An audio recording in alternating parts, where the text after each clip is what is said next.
Chiellini just manhandling That Alba. was emotional abuse. It was mad to see him smiling but abuse him at the same time. Any other work environment as an HR company. That is, that's bullying. Yeah. Touched him. You're watching Football Trending, delivered by Joe and Domino's. Hello and welcome to Football Trending, delivered by Joe and Domino's. I'm Wayne Farry, as usual. I'm joined by Reuben Pinder. Reuben, how are you? Very well, very excited. Good stuff. And we're joined today by presenter Sam Obaseki. Welcome back to the show. Thanks for having me. I feel very privileged to be in this chair in this moment. This is history. It's a big moment. It's a big moment. It's a big moment. Speaking of moments, before we get to the game on Sunday, it's been an amazing tournament. Probably, I would say, maybe the best tournament I've watched as a sentient human being. Somewhat sentient human. There's been lots of very controversial moments, lots of quite funny moments. What has been your moment of the tournament so far? Ooh, it's been really good, man. I can't lie to you. The whole tournament is probably better than everyone expected because of the season being so good when it finished and then going straight into this competition. But I'd say my moment is probably, I know it's cliche, but I'm gonna have to do it. You know, the first goal that we scored in the tournament, Sterling against Croatia, I was actually lucky to be there. And there wasn't that many fans that we've seen in the last few games. It was only about half full. Yeah, it was only half full, Yeah. but the energy and the feel of it, you could just feel that it was different. And that whole performance from the England squad as well was very mature. Then when that went in, boy from Brent, you know what I mean? It was just beautiful. So yeah, man, that goal from Sterling, his first goal is my moment. It was baking hot that day as well. The atmosphere was. That was the hottest day. That was the hottest. it was so. I had a hat, scarf, hot towel as well. A cold towel as well, just to be put on my head. Yeah. It was mad, but it was beautiful. Yeah. What about you? For me, I think this is a bit of recency bias, but also just because it's the most important goal that was scored, I think it's probably Kane's winner against Denmark. Yeah. Because it had that, as I kind of mentioned the other day, it had that added element of when you think he's missed the penalty and then that gap and the silence in the stadium where all the air just gets sucked out and then the eruption of celebration. And Foden's face as he runs off next to him. There's a great photo of Sterling in the background doing this jazz hand celebration, and Foden's his face is so red. He's just he is. I feel like every England fan felt like Foden in that moment. We've actually scored again. Yeah. I think his face looks so red because his hair's so white. That's just pale people problems. You know? Yeah, I can sympathise. But that moment, and because I was just dreading penalties. So same. the joy of going 2-1 up and the relief of knowing that we probably won't go to penalties now. And then it wasn't until a bit later that it properly kind of sunk in that we're in the final. I don't think it has sunk in yet still, to be honest. Probably won't until it kicks off, and then I'm just going to lose my mind. Yeah. I actually, speaking of that Kane moment, I had a very embarrassing time around that. So I was in a pub with a lot of friends, me sitting next to an Irish friend and then lots of other English people around. Kane missed the penalty. Initially, I let out a massive... I'd been keeping quiet the entire time. I let out a massive cheer. Oh my God. And for time stood still. In the same way that it stood still for you guys when he was coming up to do the rebound. For me, it was just staying still from embarrassment. He scored it. Everyone else drowned out my cheer. Nobody heard me. I buried my head in my mate's shoulder. Please, nobody noticed this. It's the Muller one-on-one all over again, isn't it? The German fans were preemptively saying. Yeah, I was and I was preemptively celebrating that one as well. I mean, we were saying before the show, that penalty was so... he didn't strike it very well. No. He hit it into the ground a little bit, which made it get a little bit of air. And if he'd hit it any different, maybe it gets pushed past the post or back out. Yeah, because it bounces up, it kind of bounces back out. Yeah. It was the perfect missed penalty. Honestly, if he hit it any harder, Schmeichel's saving it and it's going So we're lucky. And like he said, I did not want to go penalties because Schmeichel was just on it that whole game. I don't know what... Schmeichel's good, but in that game, it's he had a personal vendetta against England. Well, it was up there with his FA Cup final performance. Yeah, because that save against Harry Maguire was he had to move so far for that. For that moment as well. And the Sterling when he could have put it anywhere, literally. And then I think I know you haven't asked me, but since I but asked what's you, your moment, Wayne? Well, thanks for asking. I think it's a day rather than a moment, and it was the day when Croatia, Spain, and France, Switzerland was on. Oh, Honestly, for me, the best day of football, was best like amazing. consistent quality of football and entertainment I've ever had in my life. Yeah. Just sitting there, work finished at 5, the game started at 5, the Croatia-Spain one. Just like, I felt spoiled by the universe watching it, yeah. you know? Yeah, That game was amazing. It started off with that own goal, didn't it? Yeah. The Pedri OG when Unai Simon let it go over his foot, but then he bounced game back was- really well from Yeah, that mistake, didn't yeah. let it affect him, and was brilliant for the rest of the game. There were 8 goals in that game, weren't there? Because it was 5-3. Even Morata scored.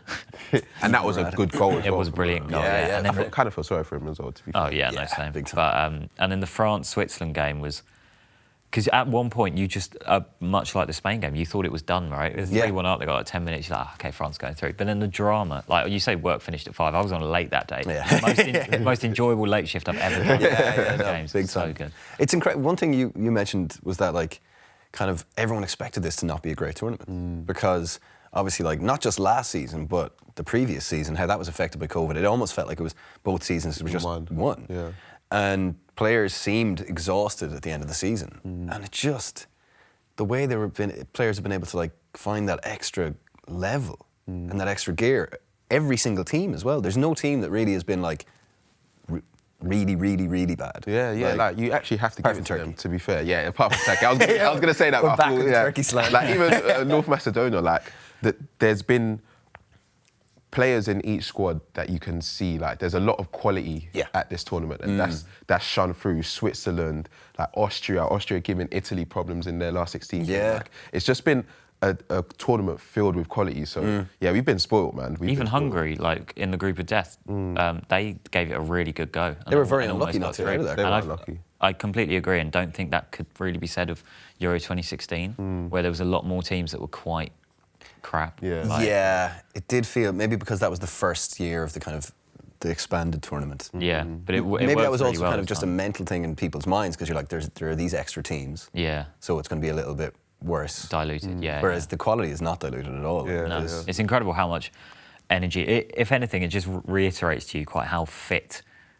professional athletes are. Yeah. Because they've been going at it non-stop. Like Kyle Walker the other day in the Lions' Den said that after the tournament he wants to go on holiday which they all do obviously. But he was like, I will have been playing one game every 3 days for about a year and a half. And Yeah. I'm just like, yeah, that's mental. Like, how can you do that And this is it. Like when we got like the World Cup in 18 in months? 18 months, like Less actually. As well. yeah, I mean that's going to be tough. But We'll cross that bridge when we come. That's a whole other discussion. Yeah. Having a World Cup in Big time. December. so moving on to the little matter of the final. Oh, you stoop to the cliche of just a small matter of A little game on Sunday. But I mean, obviously it's the final. It's massive. You guys are probably kicking yourselves a little bit, Yeah. and that's to be expected. What changes, if any, considering just how impressive the England team was against Denmark? It was a tough game, but I personally thought they were really, really good. It's pretty much to a man. Do you think Southgate will change anything? Do you think he should change anything? Nah, I wouldn't be upset if he made one change to the midfield, like bringing Henderson in for Rice or Phillips, just because of the experience of the occasion. We've seen Henderson, he's played Champions League finals, Yeah. he's played He's lost big the games Champions in the League Premier final, He's lost he's the won Champions one, yeah. Exactly. So that experience, and even when he came into the side against Denmark, he just lifted the team.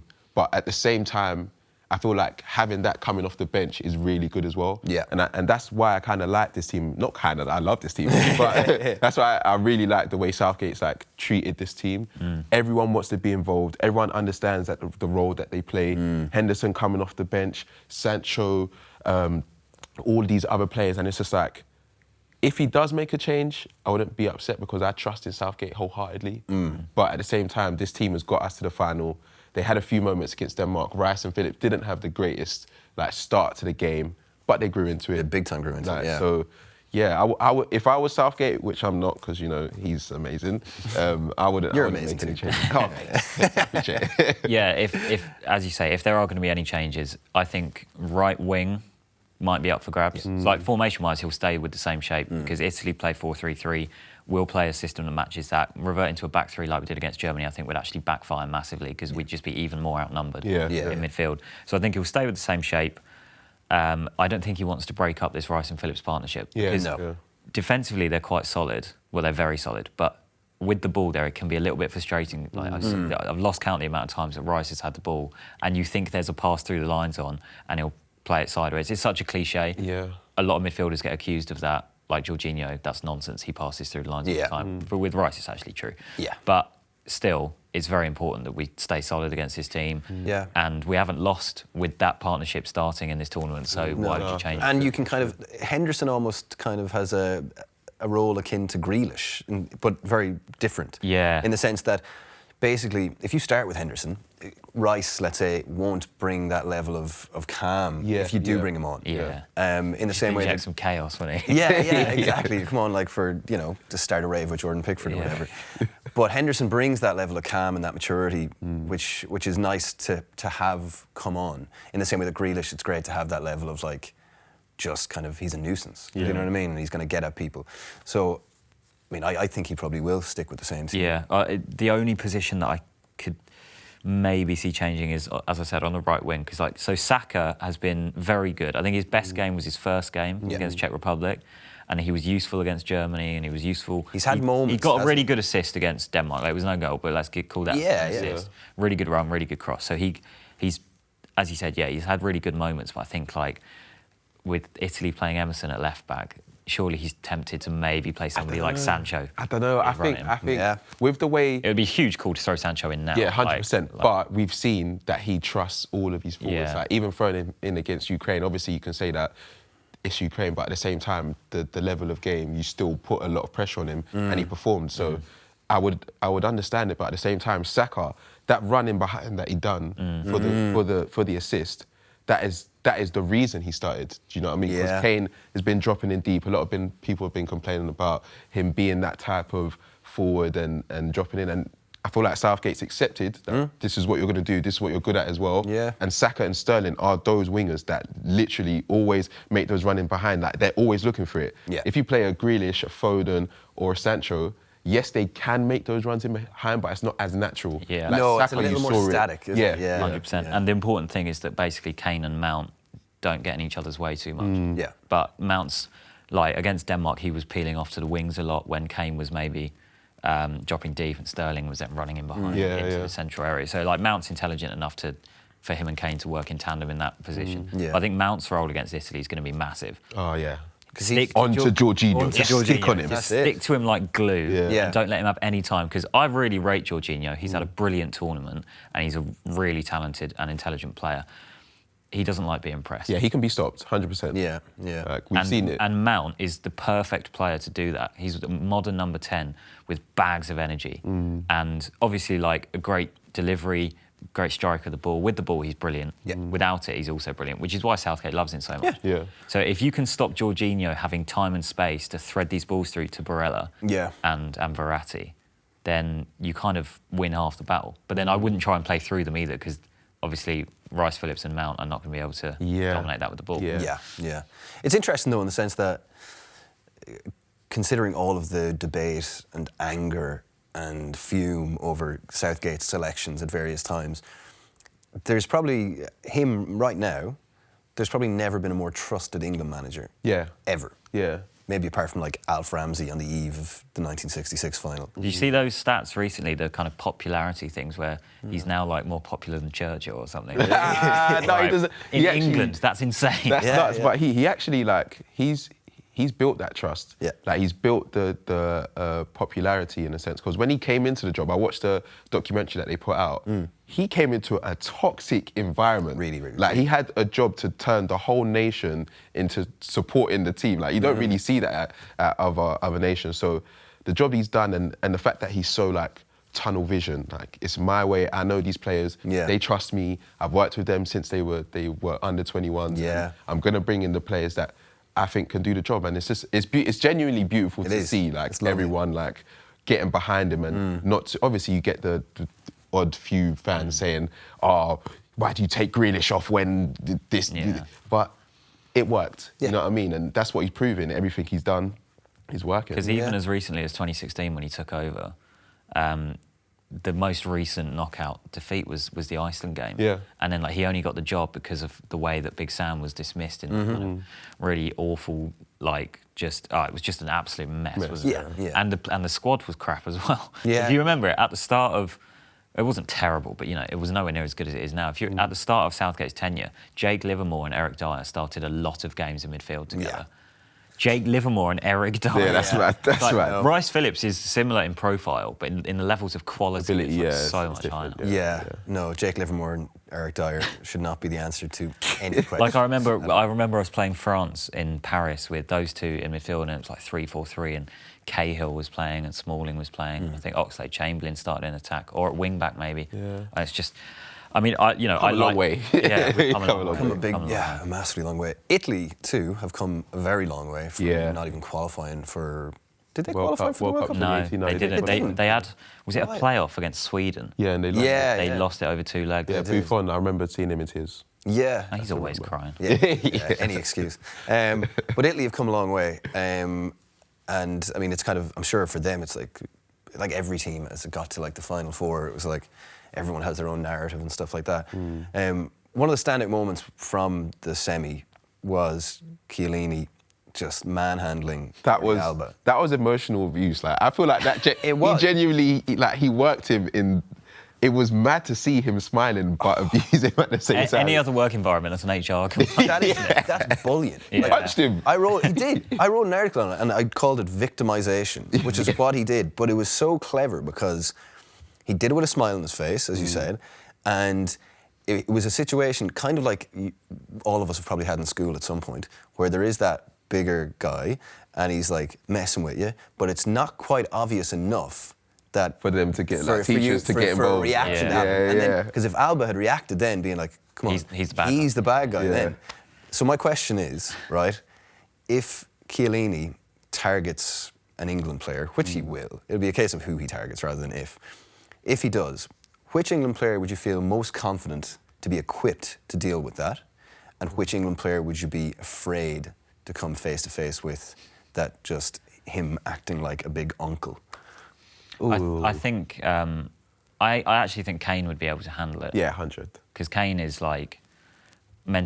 people say he doesn't do it in big games. I think that's nonsense. But mentality-wise, he is right in that elite bracket. A mentality monster. He is, yes. And also, Kane will not have forgotten what Chiellini said after that championship. Yeah, that was really funny. That is literally a meme that will live on forever. Yeah. And if we win, it's getting tweeted a lot. So I think Kane would be up for the battle. Sterling could handle it as well. The players I'd be afraid of are the younger ones who maybe haven't played in the Champions League. Declan Rice, basically. I think Declan Rice would absolutely lose his mind. I think. At a corner, you can imagine Chiellini pinching him and winding him up, and then Declan Rice just throwing himself into a tackle. Yeah. I think a lot of them would actually be able to take it. I'm thinking Maguire, Stones.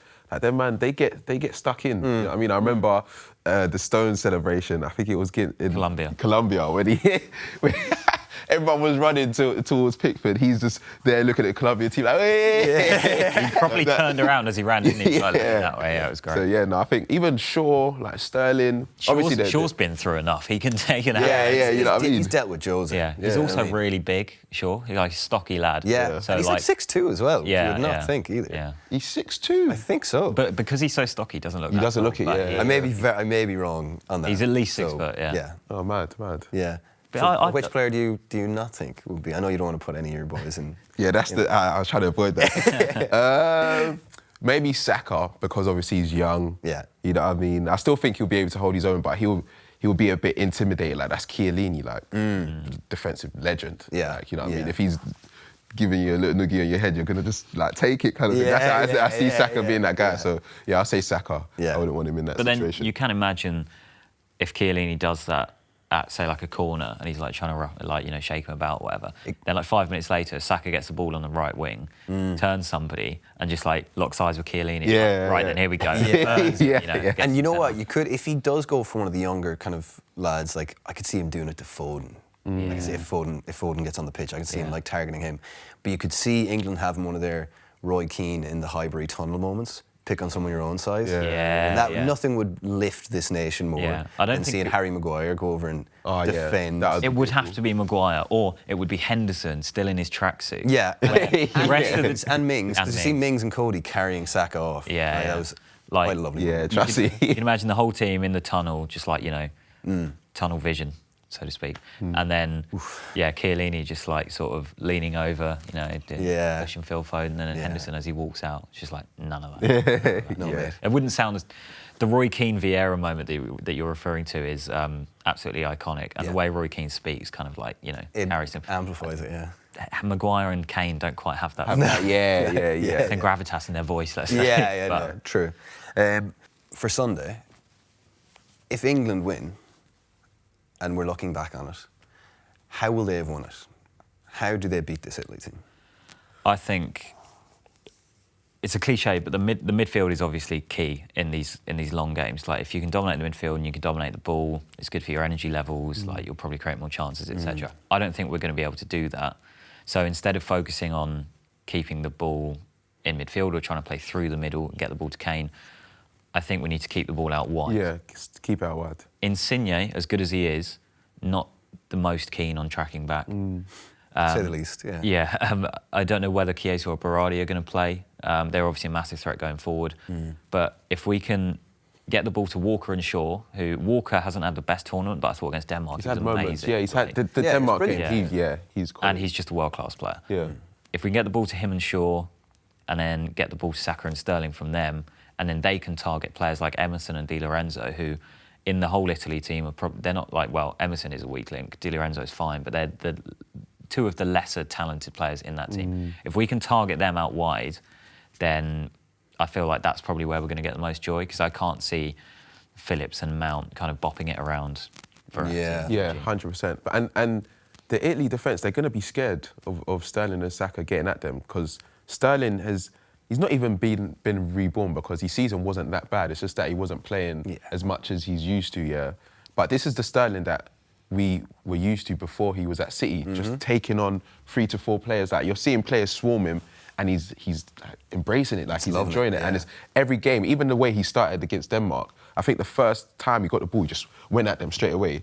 If you see Di Lorenzo, Chiellini, Bonucci, obviously they're quality, the centre-backs are quality, but they're very slow. Like, you know what I mean? You get at them, you're going to cause them a few problems. So I think that's where, like Reuben said, I think that's where we can win the game. You get out wide, just keep on going at them. If it's not working, you've got the bench, Sancho, Grealish, switch it up. A lot of pace to bring on, isn't there? Yeah. I think like both squads are quite deep. We've probably got the better bench.